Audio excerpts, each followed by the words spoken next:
अला मोहम्मद सल्लल्लाहु अलैहि वालिहि वसहबिहि व बारिक वसल्लम। जब हमारे प्यारे शफीक गमखार आका सल्लल्लाहु अलैहि वसल्लम जिस्मानी तौर पर प्यारे अल्लाह पाक से मिलने सफ़र मिराज पर गए, अर्श आज़म पर पहुँचे और वहाँ पर आपने अल्लाह ताला का कुर्ब ख़ास पाया, आपने अल्लाह पाक का दीदार किया। मस्जिद अक्सा में आपने तमाम अंबिया कराम की इमामत करवाई और आपको जन्नत की सैर करवाई गई। कैफो मस्ती के लम्हात को याद करके जब आप सल्लल्लाहु अलैहि वसल्लम जिब्राईल अलैहिस्सलाम के साथ सफ़र मिराज पर जब पहुँचे और सफ़र मिराज पर जब गए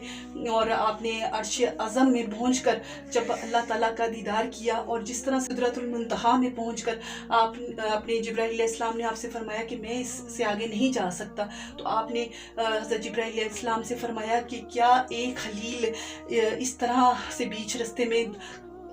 दूसरे खलील अपने खलील को छोड़ देता है? तो आपने फरमाया कि अगर हज़रत जिब्राईल अलैहिस्सलाम ने फरमाया कि अगर मैं इससे आगे गया तो मैं जल जाऊंगा। तो यहाँ से हम अपने प्यारे शफीक गमखार आका सल्लल्लाहु अलैहि वसल्लम के मुकाम और मर्तबे को देखें कि जब जिस मुकाम पर जिब्राईल अलैहिस्सलाम के पर भी जल जाते हैं, उस मुकाम से भी आगे हमारे प्यारे शफीक गमखार आका सल्लल्लाहु अलैहि वसल्लम जाते हैं और वो कुर्ब ख़ास सिर्फ हमारे प्यारे शफीक गमखार आका सल्लल्लाहु अलैहि वसल्लम को मिला।